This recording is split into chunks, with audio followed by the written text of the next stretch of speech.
Hello, my name's James, and this is a little bit about my sort of fitness journey and where I come from, what I'm about.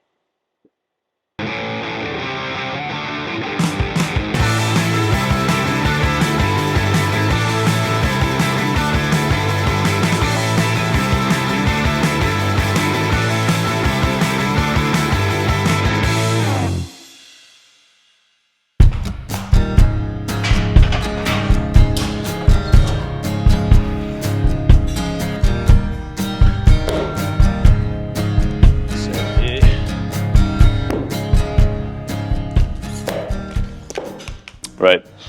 So James, give us an insight to who you are, kind of where you started, like in a past life, previous life, what you've kind of been up to, as briefly as you can, and how you've ended up here in Fort William training from this facility. So, 38, just turned 38. I was born in the south of England, but I've lived and moved around quite a lot. In terms of like things like work as well, I've worked in England, I've worked in France, Germany, Portugal, Denmark, Sweden, Japan, the States, Canada. So yeah, moved around a lot. Doing stuff that I thought was the right thing to do in terms of, I remember my father telling me, whatever you do for your career, make sure you enjoy what you're doing. Right. I was like, no, fuck it, I'll chase the money. And I did do that, and I didn't enjoy it that much. And then when I was 32, 33, I got cancer during a particularly stressful period of my life as well. I wasn't enjoying what I was doing anyway. And it was a terrible event, still is a terrible event, but a good wake-up call, I think, as well, in terms of I'm obviously not pursuing what I want to do, and this might be my body's reaction, it might be the universe's reaction saying, like, fucking buck up. And the big kick of that as well is unfortunately left me infertile as well, and I didn't have kids. And I think one of the reasons why I was chasing money and stuff like that is because I wanted to build a big, good sort of nest in terms of like, go hard at school, go hard at university, get the good job with the good money, get the good house. I did all those things. And then the last hurdle of, let's have some children. And it kind of rubbished all that, made me feel kind of stupid in a way. And then when you've lost a purpose like that big pillar I built everything on, it became very difficult to work out what is it I actually want to do now with, or do we keep chasing that in terms of IVF and things like that. And why did I come to Fort William? I don't know if I was running from all that or I was separating myself from all that. Okay. I did tell myself when I bought my house, literally the first thing I did, I just stood in the garden and said, like, let's stop running, let's knuckle down and focus, stop moving around, try and discover a little bit more about what it is I do want, I guess. And yeah, some people might say Fort William, like, why'd you move here? Like, it's Fort William, but I like to think you're either born somewhere or you're called somewhere. And maybe I felt the call of, I don't know, the mountains, the sea. I'm very happy here so far. I'm really happy with the move. Yeah, nice. So kind of seeing that journey and that transition is like a clean slate. Yeah. Do you see that now in hindsight, or do you think you realised that at that time? It's interesting. I think one other thing I think in my life is I tend to sort of wave my finger a little bit and just do something. And then, or at the time as well, it can be incredibly stressful. I don't know where I'm going. Like, I didn't actually start my professional career until like I was 25. And I was, at 24, I was desperate to start, especially because I went to schools where it manufactured accountants and lawyers and everyone was already, on their grad scheme this or blah, blah, that. And I think we were drawn basically to the house that we bought. We liked the idea of Scotland. We've been driven around there a few times. I hadn't seen Scotland until I was like 30 something years old anyway. Yeah, I guess it just drew me in. I don't know why, I don't know exactly why, but it felt right. Yeah. Yeah. So back to the diagnosis. What was it that got you through that at the time? Like what was happening in your head, or what was happening around you with friends, family and all that kind of stuff? Like what kind of pulled you through that? Two things. One, my wife for sure. Yep. It really actually helps that she was a specialist physio in cancer anyway. So there was me sitting in the room. Actually the first chat I had with a consultant, who's like, yeah, you've got this growth in your testicle. It's about the size of your thumb or something, and it's going to have to be operated, going to be removed. Yep. Didn't actually use the word cancer. And then I told Faye afterwards, she said, James, that's cancer. You've got cancer. They didn't tell you you had cancer. And when I got told that, I was in a very, very stressful period of my life. I've had 2 episodes when I'm pretty suicidal. That was the first one anyway. And then a little bit after, it's weird, cancer tried to kill me. I nearly tried to kill myself. Cancer tried to kill me. And then I said thank you by, again, getting close to killing myself. Until I've moved past it. And I don't think you ever move past it. There are dark days where I just think like, is it worth being alive? I'm tired. But thankfully those days are few and far between now. So her telling me what it is, being there, sit there, ask the questions, that really helped me a lot. And then you realise, so I was in that dark spot. Actually, when I got cancer, I was like, oh, this is brilliant in a way, because it means I get some time off work. I knew it was going to kill me anyway. I know why. I knew we caught it earlier. It's not going to I'm going to take some time off work. I get to address myself a little bit.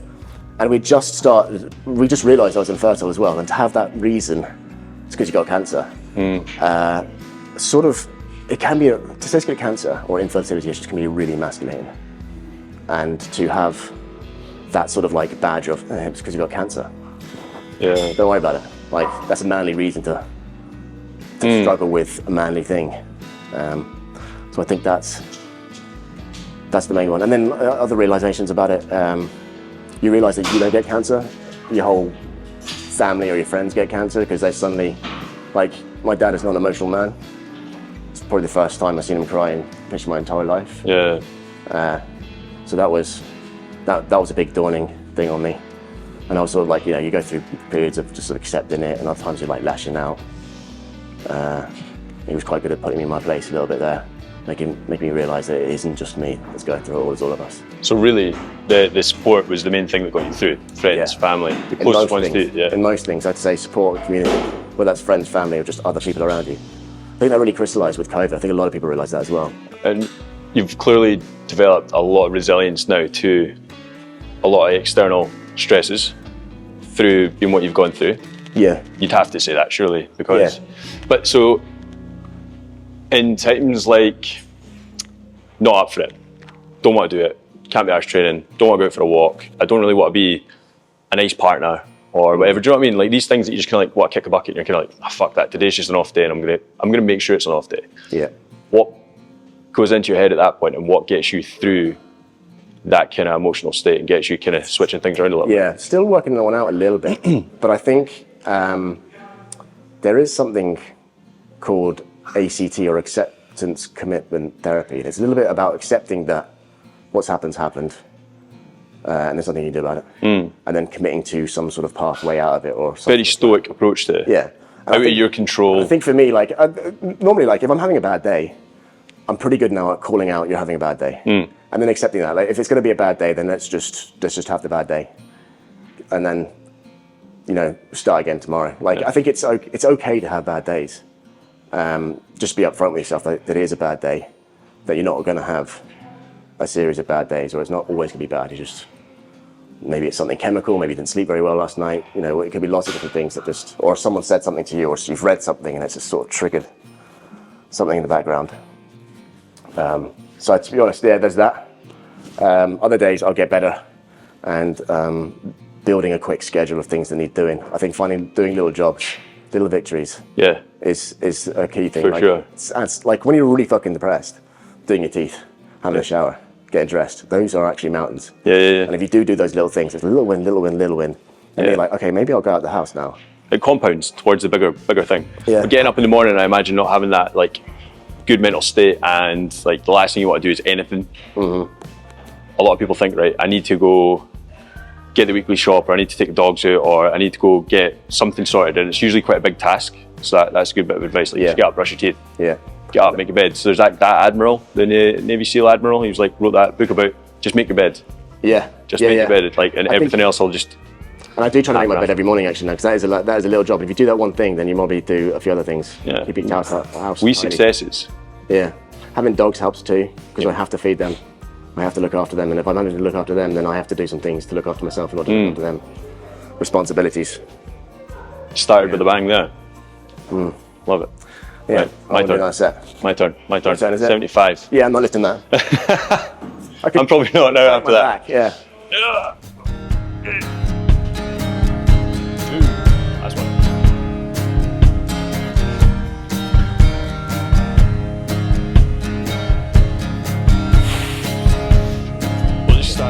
got a 10 on each side. It's just going to come down to the elbow round. Something I was playing about last week, firing up all the time. So why are you kind of playing about this? It might look silly on camera, easier on my low back. Yeah.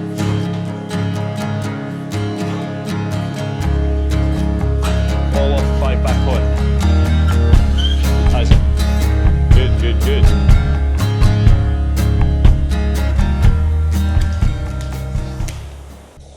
Question number 2.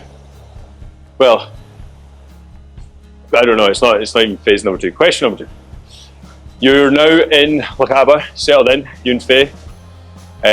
Where's life at? Where's mindset at? Where are you at? Overall, good.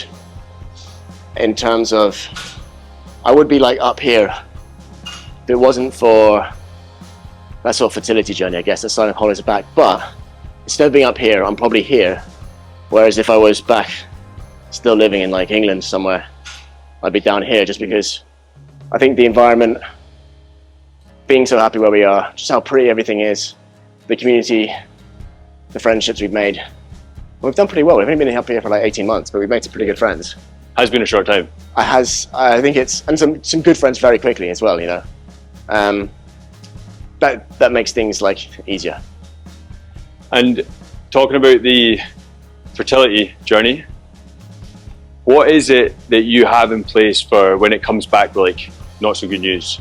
Like what process do you and Faye have in place to be like, right, chin up, let's just batter on my life and let's just see what happens in the next month, 2 months? Yeah. I'd say we're probably getting better at it, because unfortunately our fertility journey has been really shit. Like the wrong side of all the statistics shit.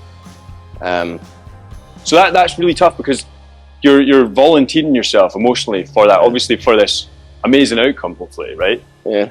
But then to be told unsuccessful, that time. Like, by the way, you owe us 6-7 grand as well, yeah, for the pleasure of being unsuccessful. So you must have an immense amount of resilience, you and Faye, to want to put yourself forward for that, and then kind of it not be successful. I think we're getting pretty tired. Like we had bad news again this week, and we're still processing that.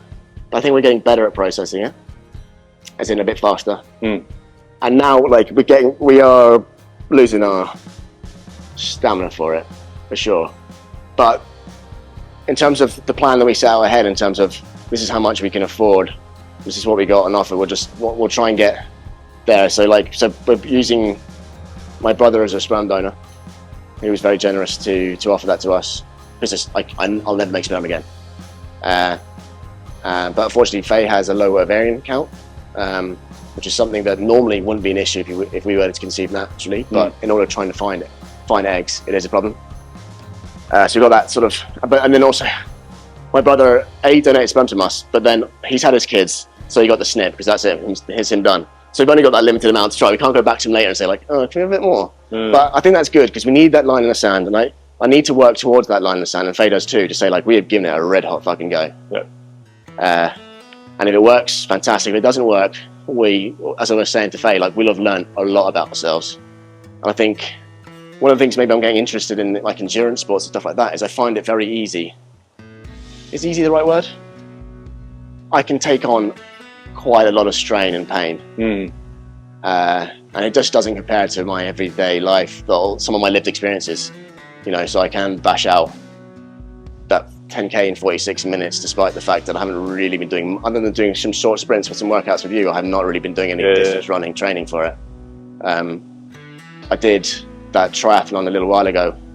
It was a short try. And Faye's like, oh, that was really tough. And I was like, that wasn't hard.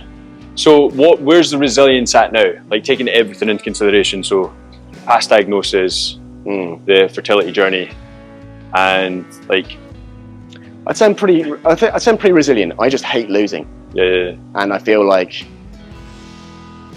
we're losing, and it feels unfair. But unfortunately, there's no such thing as fairness. There just isn't. Like, life is not fair. It's like, and we've been very fortunate in some areas, and this one where it really fucking counts, I really fucking want it. We've not been feeling like it's fair. Some people have worse odds than us, and then for whatever reason, boom, got it. Some people might have to go that IVF journey they go and get 22 fucking eggs out of their body the first time. 80% of those fertilize, boom, they run away with it. That's their journey done. Now they just have to try and gestate them. So I think that's an ego thing as well for me. Yeah. One of the last, I hate losing. I have to learn that it's okay to lose. And there's other ways. There's growth there though, isn't there? Oh, there's growth there. There's always growth. And I think you're quite an inspiring man, hence why you were the first person to ask to come on and do the workout chit chat. Because I think everyone has tough times, but I don't think you realise how tough a time someone's having until you sit and talk to someone. So I don't have tough times. I complain all the time about like just not having time to do certain things, and it's like it's a pain in the ass. And then I'm like sitting and listening to you, and it's just like I've got nothing to complain about, and it's inspiring to think like, do you know what? You probably do. Like we are all living different stories, different lives, but you do have some stuff that will be tough. I mean, you're your own boss, and like having your own business, stressful. Mm-hmm. Got a wee one, stressful. Mm-hmm. I mean, your father died young. People have said it to you, and I think I agree. You still need to process that. You think? Potentially, yeah. Maybe you're very good and very resilient, but I don't know. I'd say it's shocking how well adjusted you are. But maybe that's just the way you were raised and built. My resilience comes from probably losing my dad. I don't think I didn't even know what resilience was because I was like, how old were you? I didn't have any issues. 19. Like life was easy at 19. Do you know? You're immortal at 19. Nothing to stress about apart from like the odd hangover or the odd and even then relationship break or whatever. Do you know what I mean? Like kids have it so easy up until the age of whatever, and there isn't really much to stress about. And I think in a matter of a week or two, there was just this moment that happened, like post losing my dad. It was just kind of like no amount of crying or talking about it or this, that, the next thing will change what's happened. And then very, very soon after that, there was like my discovery of stoicism, where it's just like, can you control it? No. Let it go. Like, I can't control other people's actions. I can't control the past. There's nothing I can do to change anything. I can only focus on like what's happening now and the things that I actually have a control over. And I think that's where my resilience comes from. Just realizing that 2,000 years ago, 3,000 years ago, there was philosophers out there saying like, could have been worse. I can't change it, so I've just got to look forward. Yeah. And I think that's like, we think like now in today's society, everything's much harder, but it's not. It's actually a lot easier. Imagine being alive 2,000 years ago. Oh, I've not got a charger for my phone. There was no fucking phones. I actually seen something funny yesterday, and it was like someone comparing like going to school. Like, I went to primary school and high school like 10 years ago. So say 15 years ago I was in primary school. I went to school sometimes with like no water. You didn't go to school with a water ball. You didn't go to school with a packed lunch. You got school dinner once. Like, that was lunch. And you didn't get to take your phone to school because there was no such thing as phones for me anyway. It's like I survived. So it's like we've got access to too much these days, and it's creating a lack of resilience in a lot of people. And then we get your story, and it's kind of like, fucking hell, that you are the embodiment of someone that is resilient. I think kids growing up now there are some things that are great. Like if you're like I went to a couple of old boys schools. Yep. If you were gay, it was a problem. It just was, right? Now it's not. That's great. Yep. But the thing that they have now that's just fucking shit, I think, is the mobile phones, is the social media, is the bullying on social life. The constant comparison. And I often think about ourselves as like, you know, I think we forget that we're not humans and these incredible things. We're animals. Yep. And our society and the way we communicate the stuff and stress and strains that we have has far outgrown our ape mind to be able to process it, for sure. You think about anxiety and stuff like that, like back in the day, anxiety, like, you know, if I wasn't one of the tribe, I wasn't going to get involved in hunts, I wasn't going to feed, I wasn't going to eat, that was that. I was dead. Yeah. Nowadays, if you're unpopular or someone's bullied you a little bit, that same part of that brain going, we're going to die because we're not part of the clan, is a problem. But, you know, that's not real. It's not a real threat. You can still survive perfectly well yourself, get down to the co-op, whatever it is. Go buy some food. Yeah. The Chimp Paradox. Have you read it? Halfway through that. Okay. Yeah. It's good. Okay.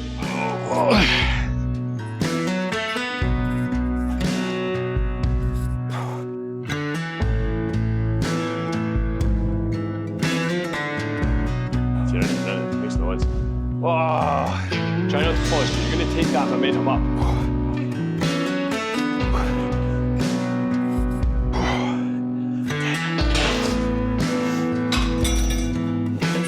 16. So just to wrap it up, just encompass like, what advice have you internally given yourself that you would like to project out to someone else that might be struggling, looking to take their life and their actions to the next step with their training, their health, their relationships, their business, whatever it may be? Like, what advice? Yeah, acknowledge that you're not in a great place. Pat yourself on the back that you've acknowledged that and that you want to do something about it. And then I think it's about just, finding something that you're interested in. I'd say put yourself out there quite a bit in terms of try something. It's not that great, fine. Try another thing. It's not that great, fine. Try another thing. There will be something that you enjoy, that you're naturally a bit more in tune to, or you're going to find yourself being just interested by the challenge of it. You know, like, I can't get golf. But I want to knuckle down on it. I watch it on TV, like it on TV, I'm going to try and knuckle down on it, that sort of thing. And then go after it. I think also, don't try to do too much. Small steps. Crawl, walk, run is what I say in most things. Well, that's what we're trying to get the point across, is like small actionable steps. And I liked what you said, like just get up, just brush your teeth. And I suppose the atomic habit thing was about creating better habits. Get up, brush your teeth. If you don't want to do anything else, just go back to bed, go sit on the couch, but just brush your teeth. That small actionable step. And the thought process, or the reality I should say, is it's a catalyst behind doing that next thing. So you get up, you brush your teeth, but actually it's because you're going to go for that big walk later. Or you're going to go to that interview for that job. Or you're actually going to sit down on the computer and hash out what your business plan is going to be. Or I'm going to go to the fucking gym. It's like, just brush your teeth, because that is the thing that will be, put your gym shoes on, you'll go to the gym. So weird how that stuff works. Like, and it may well be that, not feeling it, back to bed, okay, but doing that one thing, well done for doing that one thing. And then one day you'll do like, great, you know what, I'm not just going to have like toast, I'm going to have eggs and toast. Yep. And you'll do that little thing for yourself, and then you do something else, and then like you will eventually build that ability. The triggers. Yeah, just a few more triggers, and it feels good. Like days where little dominoes keep getting knocked down, and you're acknowledging that's a domino, you knocked it down, that little milestone, are really good days. And it's important to like realize you're doing that, just to go through the motions. Realize that, this is a quick win, brilliant. That was a quick win, brilliant. Win. Love it. Yeah, I enjoyed this. Good man. Enjoy coming here. Right, let's crack on with this.